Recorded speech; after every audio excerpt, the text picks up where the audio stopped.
Your Excellency, Tonga has long been on the front lines of climate change and resilience. Why do you believe it's important for small island states to explore new tools like digital innovation and partnerships to strengthen their economies and protect their future? Thank you very much, Dr. Leon, and it's been a pleasure to be here. And of course, after listening to your very insightful and very encouraging opening remarks about the DBRP and how to go forward, speaking from the member state point of view, we're one of the small island developing states, a very special group in the world. Of course, when you talk about the global north and the global south, I think it's very important from our perspective to be recognized, to be heard. And of course, we contribute negligibly to the adverse impact of climate change. So we want change in terms of how we do things, hence the subject or the importance of the subject of innovation. And we see the collaboration around DBRP and moving away from GDP and GNI, something that is very important for the Pacific Island countries in this particular case, of course, SIDS in general. But innovation, Dr. Jane, is something that we see that we can move forward. We're interested in implementation, we're interested in acceleration. We've got the roadmap for SIDS in the outcome document of the meeting in Antigua and Barbuda last year, which is called ABAS. So we are in the business of trying to move forward, and we feel that in this gathering and the innovative ideas about the DBRP and all these digital technologies and innovation is very, very relevant in terms of building and strengthening our resiliency. Yeah. So I made the point that we were where we are today because we have made decisions that in a sense have not been systemic. As a result, what we have is what I want to call the underserved, the marginalized, that we talk about as global inequities. And so one of the things I think we should be mindful of is this new paradigm, these new sets of tools that we are talking about.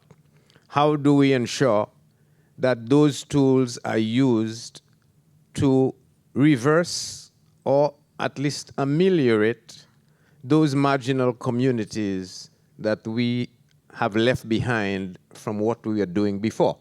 And so the question is, in your view, therefore, how can these innovations, whether it's digital, financial, or other paradigm changing, how can those help communities in Tonga, especially in the rural or coastal areas?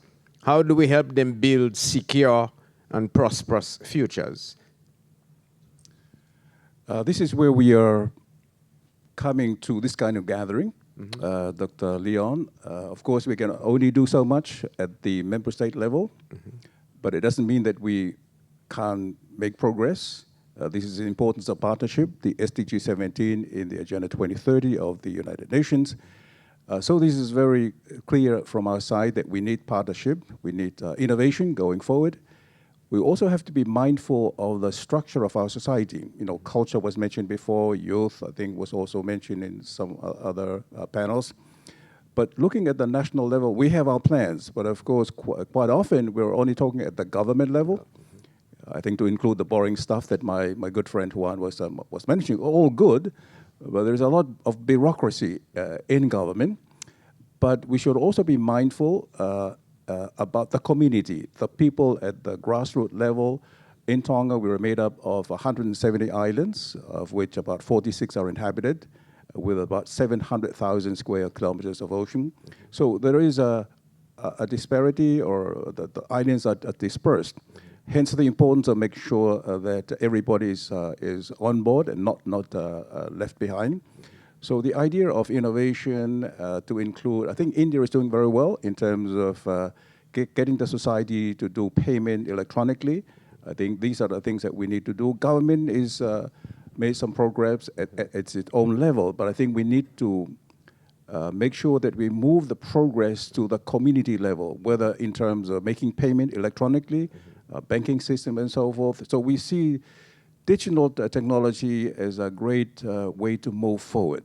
Being small and far away from markets and so forth, electronically is something that we see as a bright future for us going forward.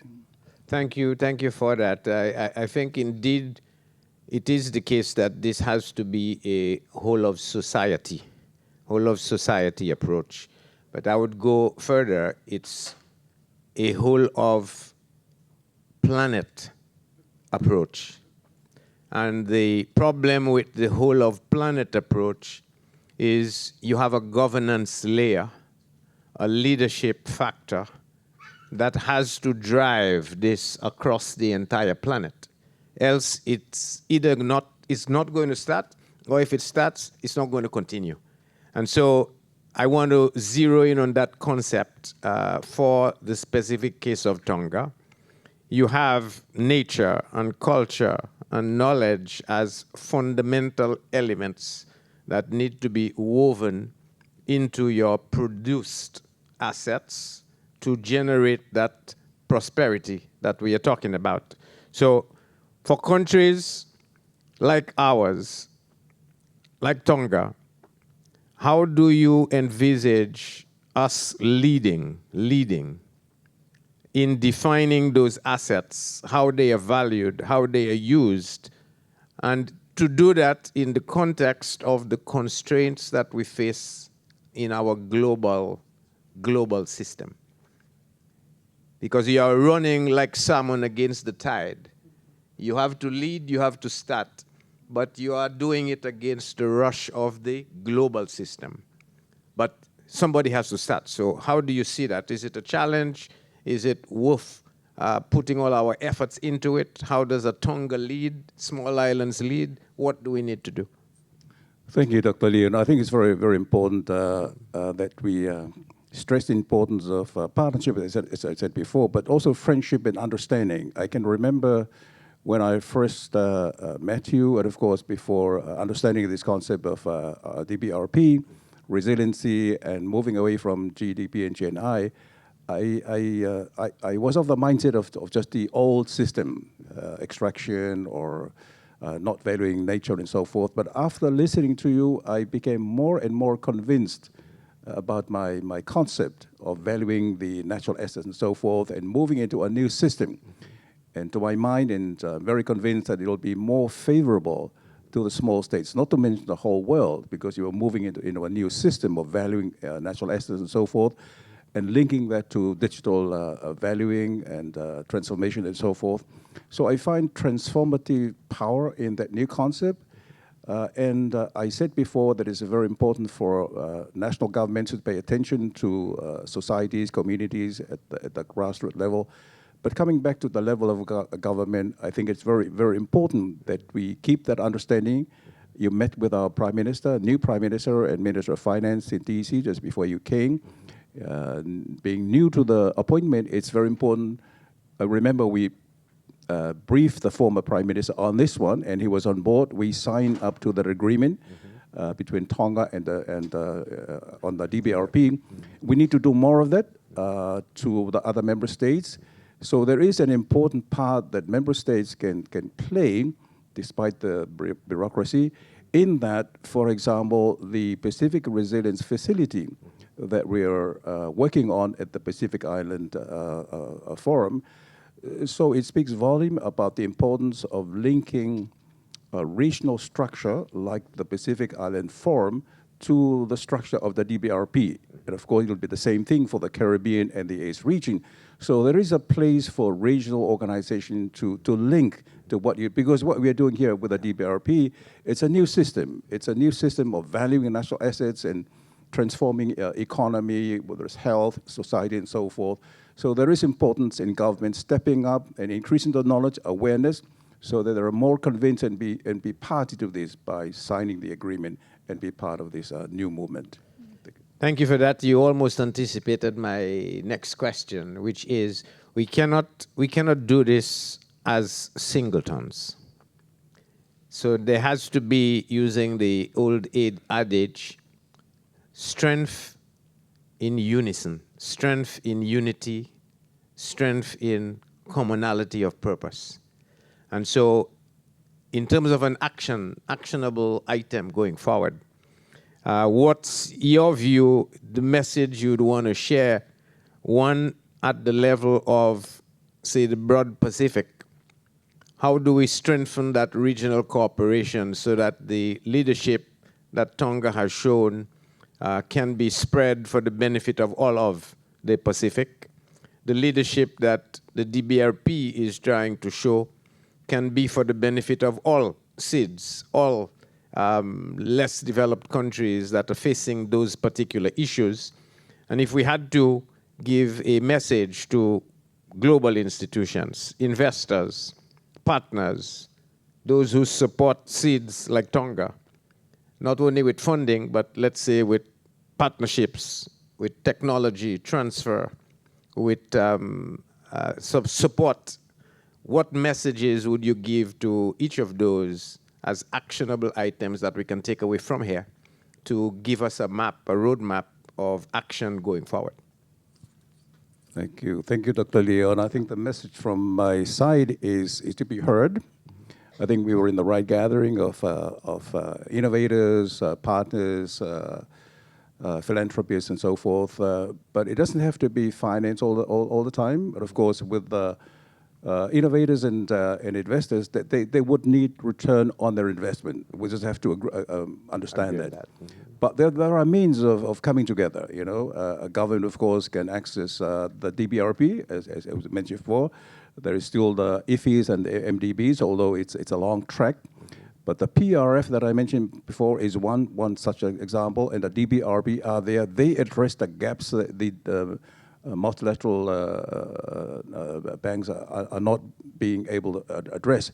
So my message, Dr. Leon, is to be heard, and we can achieve low-hanging fruits. It doesn't have to finance all of the time.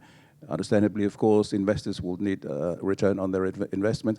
Technology transfer, capacity building. I heard Juan mentioning that time and time again. I think I fully agree with that. Technology transfer.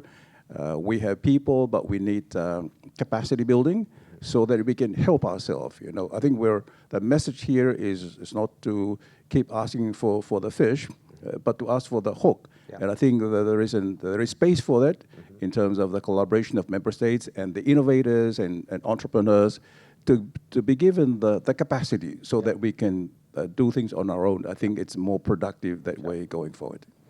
Thank you for that. Let me see if I can summarize quickly. I think to the world, there is not strength, the imperative that we have to partner. We cannot do it on our own. So collaboration, partnership is essential. To the investor community, nature is our future. Nature is our future. And therefore, it is maybe the highest yielding investment that you can undertake in the 21st century. Because without it, there will be no civilization. So it has to be the highest yielding investment opportunity. So I want to make a call. Let's do this and do it together with purpose. Fit for purpose investments that keep nature alive, keep civilization in existence, and with return, adequate return for you. Thank you. Yeah.